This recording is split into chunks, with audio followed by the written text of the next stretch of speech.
আমি মাঝে মাঝে দেখি যে আমার খুব দুঃখ লাগে যে অন্য পক্ষ থেকে প্রশ্ন তোলা হয় যে 1971 সনে বেগম জিয়া কোথায় ছিলেন। তাই এই প্রশ্নটা আপনারা তুলতে পারেন না? 1971 সনে আপনি কোথায় ছিলেন? কেন তুলেন না?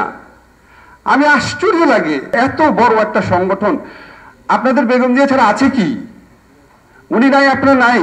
আপনাদের বিরুদ্ধে যে প্রচারণা হয়, মিথ্যা প্রচারণা হয়, আপনারা সেগুলি ঠিক মতো জবাব দিতে পারেন না। আপনাদের কোনো রিসার্চ সেল নাই, আপনাদের কোনো ডেডিকেটেড মানুষ নাই। এই যে এতগুলা বছর উনি জেলে আছে, বিএনপিতে কত বড় বড় দেখি আপনার আইনজীবী নেতা আছেন, ঝগড়া করতে করতে আবার একজন একজনকে বহিষ্কারও করেন। আপনারা কেউ কি থরো রিসার্চ করেছেন এই মামলাটা বিচারের মধ্যে কি কি অসঙ্গতি ছিল? আপনাদের বিরুদ্ধে এই যে নিরন্তর প্রচারণা হয়, বিএনপি জামাত, কথা বলি বিএনপি জামাত, বিএনপি জামাত, সাথে সাথে বলতে পেরেছেন যে আওয়ামী লীগ জামাতের বিরুদ্ধে আমাদের রুখে দাঁড়াতে হবে, আওয়ামী লীগ জামাতের বিরুদ্ধে লড়তে হবে। গায়েবী মামলার ইতিহাস তো পৃথিবীতে কোনো দেশে আছে বলে আমি জানি না। কিন্তু আমার মনে হয় কি আপনাদের আরেকটা জায়গায় বিরাট ঘাটতি আছে। এই বইটা প্রসঙ্গে আমি সেটা বলি, সেটা হচ্ছে ন্যারেটিভের ঘাটতি। আপনাদের বিরুদ্ধে যে প্রচারণা হয়, মিথ্যা প্রচারণা হয়, আপনারা সেগুলি ঠিক মতো জবাব দিতে পারেন না। আপনাদের কোনো রিসার্চ সেল নাই, আপনাদের কোনো ডেডিকেটেড মানুষ নাই। আমি আপনাকে এক্সাম্পল দেখাই। এই বইটা অনুবাদ হতে 6 বছর লাগলো কেন, সেটা একটা প্রশ্ন। আপনার কি মনে হয় আওয়ামী লীগ নেত্রী সম্পর্কে এরকম একটা বই লেখা হলে এটা অনুবাদ হতে 6 বছর লাগতো? লাগতো না। তার চেয়েও ভয়াবহ জিনিসটা শোনেন। যখন বেগম জিয়ার বিচার হয়, এই বিচারের মধ্যে বিতর্কিত কিছু এলিমেন্ট আছে, এটা একটা বিতর্কিত বিচার ছিল, সেটা নিয়ে আমি লিখেছি, বলেছি, মিজানুর রহমান খান লিখেছে, আপনারা লিখেছেন, আপনারা বলেছেন। এইভাবে বলা না। এই যে এতগুলা বছর উনি জেলে আছে, বিএনপিতে কত বড় বড় দেখি আপনার আইনজীবী নেতা আছেন, ঝগড়া করতে করতে আবার একজন একজনকে বহিষ্কারও করেন, ইলেকশনে জিতেন, এত আইনজীবী, বড় বড় আইনজীবী আছেন, আপনারা কেউ কি থরো রিসার্চ করেছেন এই মামলাটা বিচারের মধ্যে কি কি অসঙ্গতি ছিল? আপনারা কি এটা ইন্টারন্যাশনাল যে জুরিস্ট কাউন্সিল আছে, হিউম্যান রাইটস অর্গানাইজেশন আছে, তাদের কাছে দিয়েছেন যে বিচারটা ফ্লড একটা বিচার? দেন নাই। কেন দেন নাই? আমার নিজের মনে এই প্রশ্নটা বারবার আসে।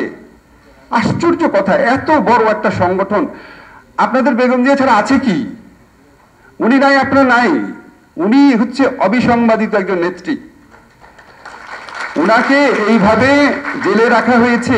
এই যে বিএনপির আইনজীবীরা আছেন, বিএনপিতে কি মিডিয়া সেল আছে, রিসার্চ সেল আছে নাকি জানি না, ইন্টারন্যাশনাল যে ফোরামগুলো আছে, হিউম্যান রাইটস অর্গানাইজেশন, জুরিস্টদের অর্গানাইজেশন, এখানকার এমবেসি, সেখানে কি আপনারা একটু বলতে পেরেছেন? এমনি মুখে বলা তো অন্য জিনিস, রাজনীতির মঞ্চে বলা তো অন্য জিনিস, এখানে বলা তো অন্য জিনিস। সেটা আপনারা কেন করেন না?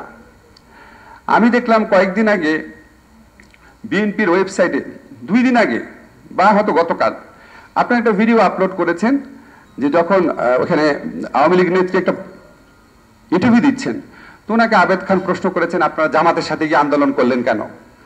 উনি কি উত্তরটা দিয়েছে জানেন? স্ট্রেইট বলেছে, মানুষের ভোটাধিকার প্রতিষ্ঠা করার জন্য আন্দোলনে গেছি জামাতের সাথে, অস্বীকার করে নাই। এবং উনি বলেছেন আওয়ামী লীগ তার আদর্শ থেকে বিচ্যুত হয় নাই। সহজ কথা। এর আগে একটা পত্রিকা দেখেছি, উনি বলেছেন যে উনি শুধু আওয়ামী লীগের নেত্রী না, সকল বিরোধী দলের নেত্রী। বিরোধী দল বলতে জামাতকেও বুঝিয়েছেন। নিজামীকে পাশে নিয়ে উনি সংসদ থেকে পদত্যাগ করেছেন, সাংবাদিক সম্মেলন করেছেন। আপনাদের বিরুদ্ধে এই যে নিরন্তর প্রচারণা হয়, বিএনপি জামাত, কথা বলি বিএনপি জামাত, বিএনপি জামাত, আপনারা কোনোদিন এই জিনিসগুলা ডকুমেন্টেড করে সাথে সাথে বলতে পেরেছেন যে আওয়ামী লীগ জামাতের বিরুদ্ধে আমাদের রুখে দাঁড়াতে হবে, আওয়ামী লীগ জামাতের বিরুদ্ধে লড়তে হবে? তো ওরা তো আপনাদের চেয়ে বেশি জামাতের সাথে গেছে, যায় নাই? ওদের রাষ্ট্রপতি প্রার্থী গোলাম আজমের পা ছুঁয়ে সালাম করে নাই, একসাথে সংসদ থেকে পদত্যাগ করে নাই, একসাথে এর সাথে সাথে ইলেকশন যায় নাই। এই নেগেটিভ গুলা কি আপনারা স্ট্রংলি বাংলাদেশের সাধারণ মানুষের কাছে বলতে পেরেছেন? বাংলাদেশে বিএনপি জামাত ইকুয়েটেড হয়ে গেছে কেন? বিএনপি জামাত গোষ্ঠীর বিরুদ্ধে রুখে দাঁড়াতে হবে। আপনারা কি এটা কাউন্টার ন্যারেটিভ তৈরি করতে পেরেছেন? ওই ভিডিওটা পরশুদিন আপলোড হয়েছে কেন? 1996 এর ভিডিওটা বিএনপির ওয়েব পেজে পরশুদিন আপলোড হয়েছে কেন? সবই তো পাওয়া যায়, আপনাদের ওয়েবসাইটে গেলে এগুলি পাওয়া যায় না কেন? আপনারা এগুলি চিন্তা করে দেখেছেন? একটা দল মানে কি শুধু জনসভায় ভাষণ দেওয়া, লোক জমায়েত করা, মানুষকে সংগঠিত করা না? এখন তো ন্যারেটিভের যুগ, বয়ানের যুগ। ওই বয়ানের বিরুদ্ধে শক্ত বয়ান, সত্যি বয়ান তৈরি করেছেন। আমি মাঝে মাঝে দেখি যে আমার খুব দুঃখ লাগে যে অন্য পক্ষ থেকে প্রশ্ন তোলা হয় যে 1971 সনে বেগম জিয়া কোথায় ছিলেন। তাই এই প্রশ্নটা আপনারা তুলতে পারেন না? 1971 সনে আপনি কোথায় ছিলেন? কেন তুলেন না? আমি আশ্চর্য লাগে, কেন তুলেন না? এত জঘন্য মিথ্যাচার, এত জঘন্য অপপ্রচার হয়, এটার উত্তর দেওয়ারও একটা নৈতিক ইয়ে অনুভব করেন না? বিচ্ছিন্নভাবে দেন, বিচ্ছিন্নভাবে দিয়ে এই শহীদুদ্দিন আইনি জেলেও গেছে, এটা তো কোনো মূল্য নাই।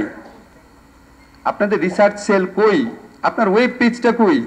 আপনি বলেন যে আচ্ছা আমার তো নিউজ প্রচার করে না সরকারি গণমাধ্যম, আপনি একটা বিএনপি টিভি নামে একটা অনলাইন টিভি করেন না, সমস্যা কি? নামই দেন বিএনপি টিভি। শক্তিশালী ভাবে করেন না, আপনাদের কি লোক কম আছে? আমি একটা সামান্য মানুষ, কালে ভদ্রে আমি ফেসবুকে স্ট্যাটাস দেই, আমার 1 মিলিয়ন ফলোয়ার আছে। আপনাদের দলে কয় মিলিয়ন ফলোয়ার আছে? এই প্রশ্নটা রেখে গেলাম। এখন আপনার এই জিনিসগুলো আপনারা বিবেচনা করেন দেশের মানুষের ভোটাধিকার প্রতিষ্ঠা করার জন্য। যখন এইভাবে চিন্তা করা যাবে আমি দেশের মানুষের ভোটাধিকার প্রতিষ্ঠার আন্দোলন করছি, তখন বেগম জিয়ার প্রতি আপনাদের সত্যিকারের রেসপেক্ট প্রতিফলিত হবে। উনি মানুষের ভোটাধিকারের আন্দোলন করেছেন। বাংলাদেশের মানুষ আজকে ধরেন 20-30 বছর পর আমরা কেউই থাকবো না, মরে যাব, কিন্তু এইটুকু বিশ্বাস আমার আছে, জীবনে পড়াশোনা তো কম করি নাই, যে যদি কোনোদিন বেগম জিয়ার সত্যিকারের মূল্যায়ন হয়, এই যে গণতন্ত্র ভোটাধিকার প্রতিষ্ঠার আন্দোলনের অবদান অবশ্যই এটা স্বর্ণাক্ষরে লেখা থাকবে। উনাকে ভালোবাসলে, বাংলাদেশের মানুষকে মুক্ত করতে চাইলে স্বার্থহীন ভাবে দেশের জন্য এই জনগণের ভোটাধিকার প্রতিষ্ঠান আন্দোলনের জন্য কাজ করেন। কে কি নেতা হলেন, কে কি পদ পেলেন, সেগুলির চেয়ে অনেক বড় কথা। সরি, আমার ছোট মুখে অনেক বড় কথা বললাম, যদি ভুল হয় মাফ করবেন। ধন্যবাদ সবাইকে।